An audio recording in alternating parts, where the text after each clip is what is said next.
ચાલો આજે એક ખૂબ જ મહત્વના વિષય પર વાત કરીએ.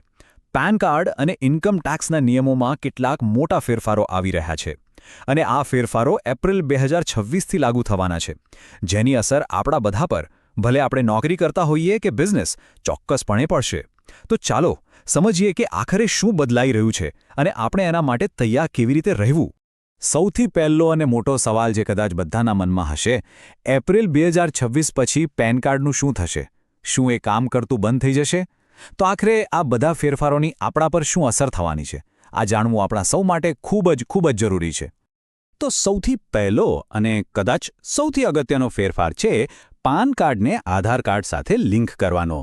સરકારે હવે એકદમ સ્પષ્ટ કરી દીધું છે કે આ કોઈ વિકલ્પ નથી, આ તો કરવું જ પડશે અને એની છેલ્લી તારીખ પણ હવે દૂર નથી.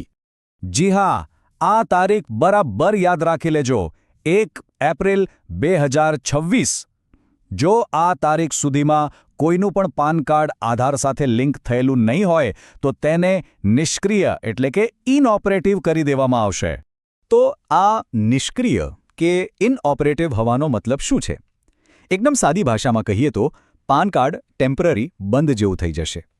એનો અર્થ એ કે બેન્કિંગ, કોઈપણ પ્રકારનું રોકાણ કે પછી બીજા કોઈપણ મોટા નાણાકીય વ્યવહાર માટે તેનો ઉપયોગ નહીં કરી શકાય. અને આના પરિણામો ખરેખર ગંભીર હોઈ શકે છે. જુઓ, જો પાન કાર્ડ નિષ્ક્રિય થઈ ગયું તો સૌથી પહેલાં તો ઇન્કમ ટેક્સ રિટર્ન ફાઇલ નહીં કરી શકાય. જો કોઈ ટેક્સ રિફંડ આવવાનું બાકી હશે તો એ પણ અટકી જશે.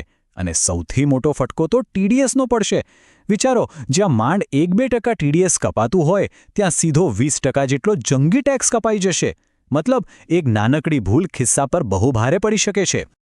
ચાલો હવે વાત કરીએ બીજા મોટા ફેરફારની, જે સીધો આપણા ઇન્કમ ટેક્સ ભરવાની રીત સાથે જોડાયેલો છે. આ ફેરફાર નક્કી કરશે કે ભવિષ્યમાં આપણા ટેક્સની ગણતરી કેવી રીતે થશે.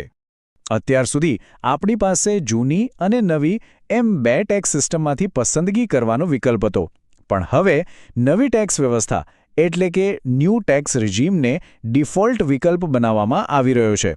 એટલે કે જો કોઈ ખાસ પસંદગી નહીં કરો તો સરકાર માની લેશે કે નવી ટેક્સ સિસ્ટમ જ પસંદ છે અને એ મુજબ જ ટેક્સ કપાશે.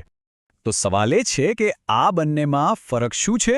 જુઓ, જો કોઈને જૂની ટેક્સ વ્યવસ્થામાં જ રહેવું હોય તો તેમણે ખાસ ફોર્મ ભરીને એ વિકલ્પ પસંદ કરવો પડશે અને રોકાણના બધા પુરાવા પણ આપવા પડશે. જ્યારે નવી સિસ્ટમમાં જે હવે ડિફોલ્ટ છે એમાં આવી કોઈ માથાકૂટ નથી. તમારી આવક પ્રમાણે સીધા જ ટેક્સના સ્લેબ લાગુ થઈ જશે.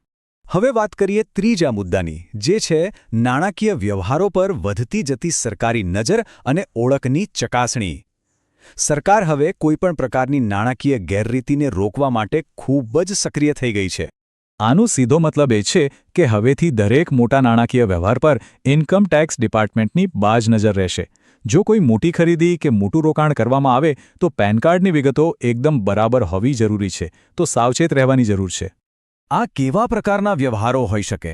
માની લો કે કોઈ મોટી પ્રોપર્ટી ખરીદી, શેર બજારમાં લાખો રૂપિયાનું રોકાણ કર્યું અથવા તો કોઈ મોંઘી ગાડી ખરીદી. આ બધા જ વ્યવહારો હવે પહેલાં કરતાં ઘણી વધારે કડક તપાસ હેઠળ આવશે.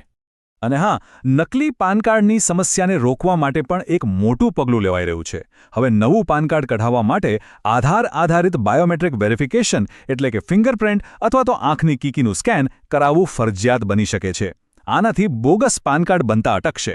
અત્યાર સુધી આપણે વ્યક્તિગત રીતે શું અસર થશે એની વાત કરી, પણ જે લોકો બિઝનેસ કરે છે એમનું શું? તો ચાલો હવે એ સમજીએ કે વેપારીઓ અને બિઝનેસ માલિકો માટે આ નિયમોનો શું મતલબ છે. બિઝનેસ ચલાવનારાઓ માટે આ વાત ખાસ ધ્યાનમાં રાખવા જેવી છે. તેમના પાન કાર્ડની વિગતો, જીએસટી નંબરની વિગતો અને ઇમ્પોર્ટ એક્સપોર્ટ કોડ એટલે કે આઈઈસીની વિગતો, આ બધું જ એકદમ સરખું હોવું જોઈએ. નામ, સરનામું કે સ્પેલિંગમાં જરા સરખો પણ ફેરફાર મોટી મુશ્કેલી ઊભી કરી શકે છે. અને જો આ વિગતોમાં કોઈ ગરબડ થઈ તો શું થઈ શકે છે? વ્યાપારના મોટા સોદા અટકી શકે છે.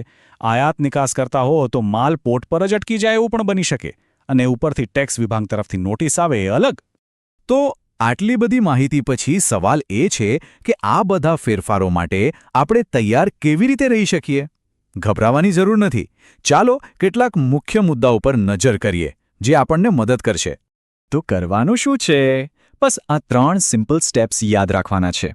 પહેલું, અત્યારે જ ઓનલાઈન જઈને ચેક કરી લો કે પાન અને આધાર લિંક છે કે નહીં. બીજું, તમારી આવક અને બચત પ્રમાણે વિચારો કે જૂની કે નવી ટેક્સ સિસ્ટમમાંથી કઈ વધુ ફાયદાકારક છે. અને છેલ્લે, જો બિઝનેસ હોય તો પેન, જીએસટી અને બીજા બધા ડોક્યુમેન્ટ્સમાં બધી વિગતો એકદમ સાચી છે કે નહીં એની ખાતરી કરી લો. અને અંતે, આ એક સવાલ જે સૌએ પોતાની જાતને પૂછવો જોઈએ. આ ફેરફારો નાના નથી અને તેની અસર આપણા બધા પર થવાની છે. તો શું આ નવી નાણાકીય વાસ્તવિકતા માટેની આપણી તૈયારી પૂરી છે? કારણ કે યાદ રાખજો, સમયસર તૈયારી કરવી એ જ સાચી સમજદારી છે. જાણકારી જ બચાવ છે.